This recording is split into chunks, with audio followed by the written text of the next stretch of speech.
gloves on and then we're good to go. Yeah, you need your gloves on.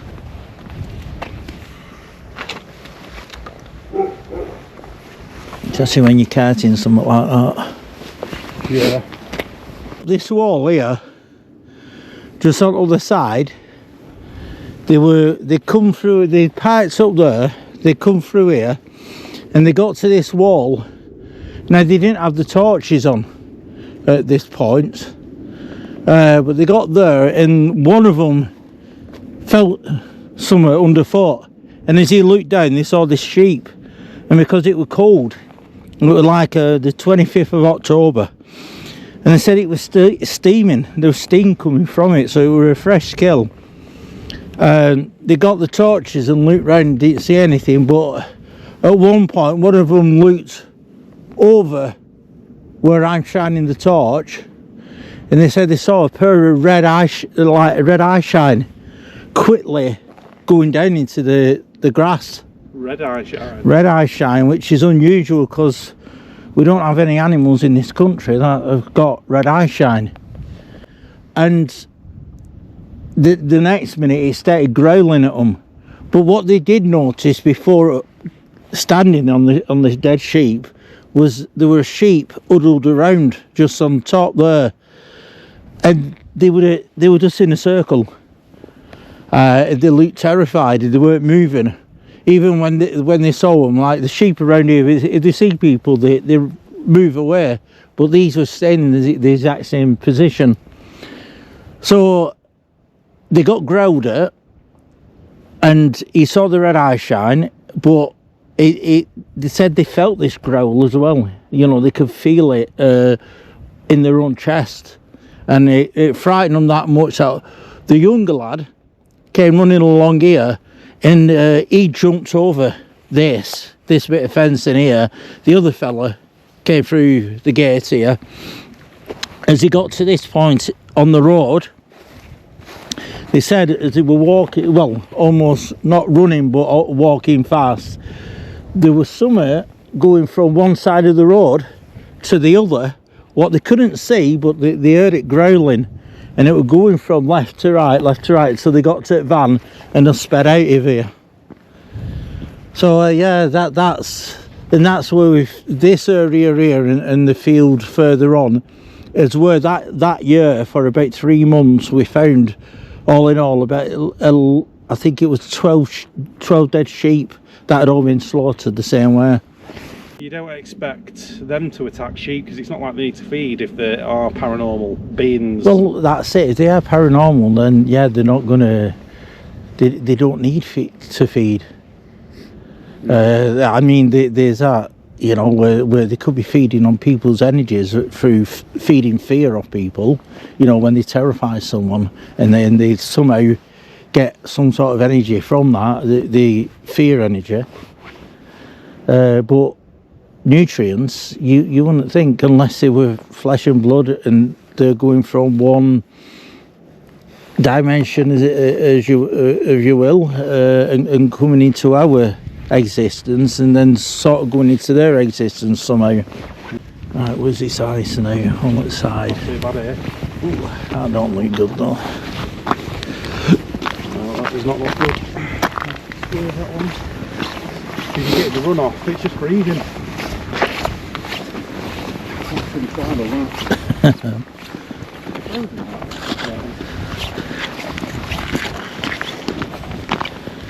I'm going to go to the end over here, I don't trust it. There's so many times I've slipped while I've been up here.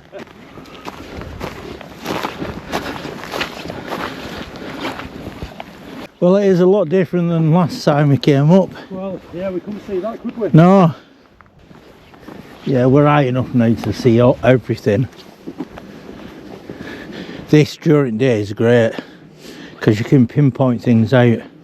I mean, Manchester right there. Well, when I was up that road I was telling you about, I saw chill factor. That was like a giveaway. Yeah. Chill factor, and then the Carrington Power Station I saw. Yeah. Yeah, when we were up here a couple of weeks ago, we were looking down and we could see chill factor just over there. Yeah. In fact, I think, you know where the yellow lights are, Yeah. And then 4 lights. I think Oh, that's yeah. the Trafford Centre. And Jodrell Bank, you can see that from up here as well. Yeah, the chill factor was always the kind of a landmark for, you know, when I did all my flying around here. Yeah.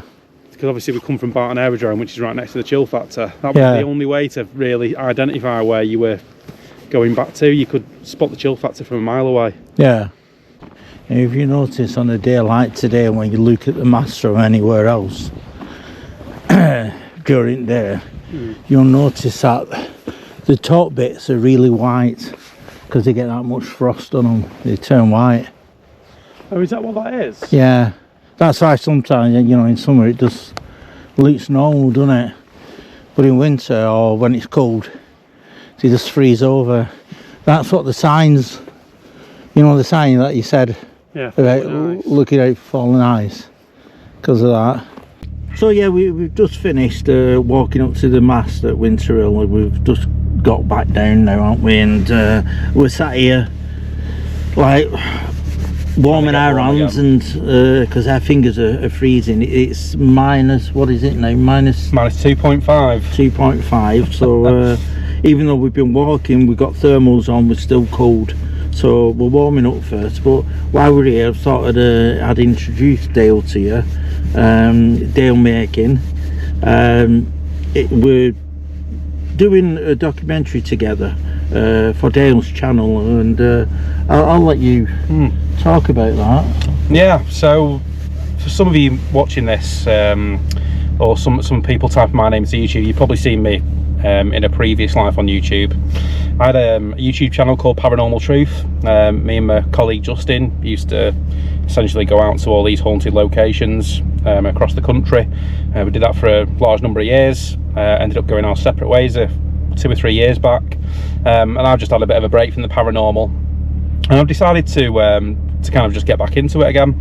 And yeah, I just you know, the first pilot episode for the new channel is a new series called Alone in the Unknown.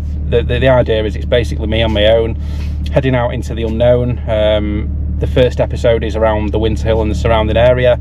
So obviously, having done my research, obviously found Mick.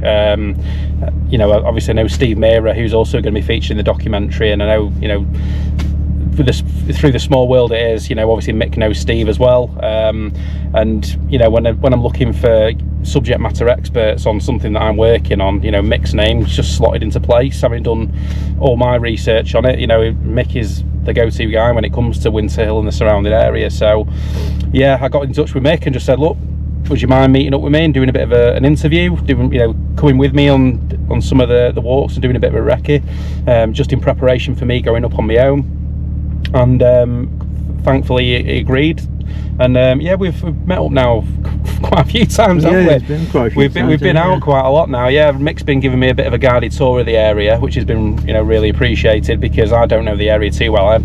I live not too far away from here, but I've never really been round here before. I've not spent too much time round here, and obviously Mick has grew up round here and knows the area like the back of his hand. So you know, Mick's been kind of been giving me a guided tour, showing me where a lot of these eyewitness accounts are, which is really helpful for me when I'm doing the research and putting the history into the video. So yeah, tonight we've just been up to the mast, done a bit of a walk, and he's just kind of been showing me some of the eyewitness accounts on where some of them have been reported. There's like a headless horseman in there, and then there was 2 guys who I think maybe spotted a dogman potentially, didn't they, on the hill there. So yeah, just trying to get a feel for where these things have been reported, because when I'm coming up here on my own, I want to know which kind of areas to target. If something's been reported in a certain place, you know, historically, then I feel there might be a greater chance of me experiencing something. So that's really why Mick's taking me around all these places to show me where things have been reported.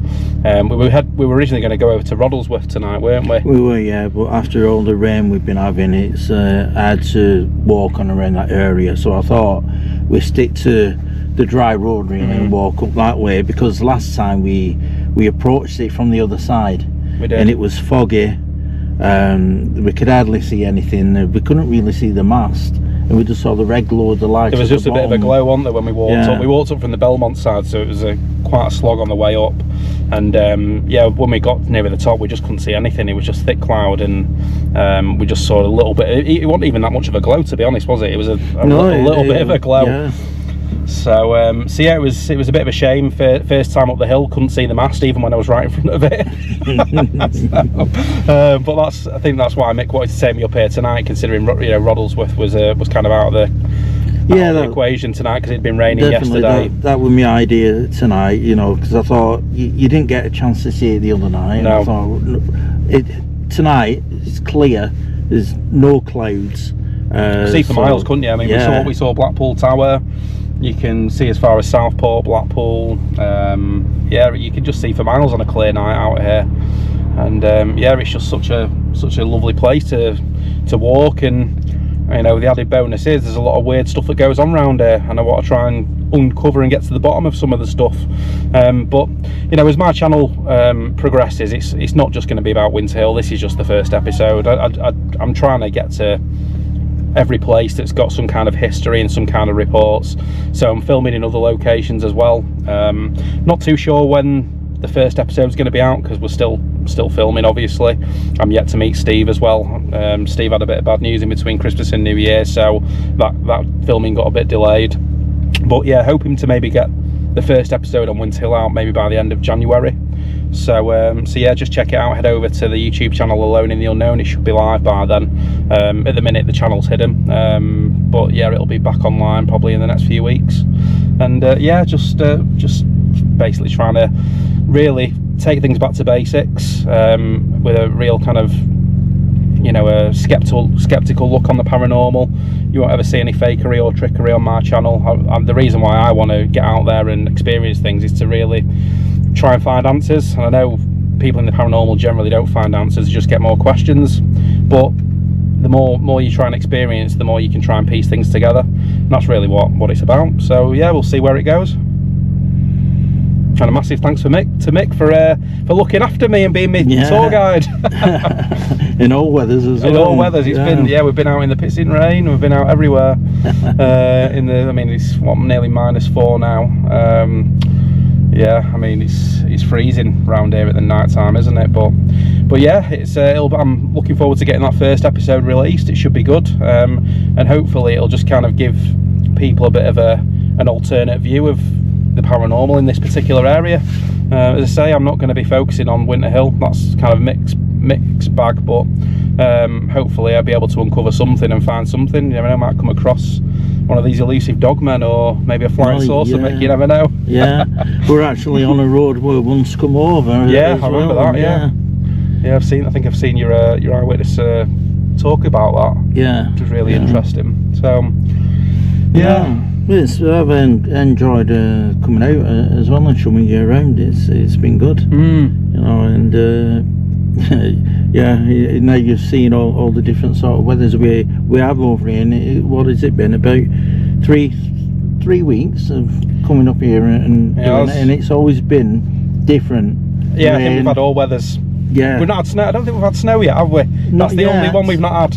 But we are expecting snow this weekend. We are expecting snow this weekend. We've had ice, we've had nice clear nights, we've had torrential rain, we've had fog, and that's the thing. This place, that's just kind of the weather in this area, isn't it? That's all you're going to get. It's no 2 days are the same around Winter Hill.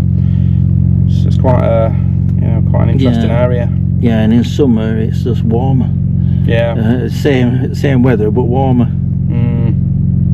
Yeah, but yeah, it's been fun spending time with Mick, and no doubt we'll continue. Coming up to Winter Hill, and as people report things, maybe we'll get out to places and see if we can recreate them and experience what these people are seeing. But yeah, it's been great, and can't thank Mick enough for his help and his support. It's been great. It's finally good to meet somebody who's normal in the paranormal world. Yeah, because there's plenty of nutters, I tell you.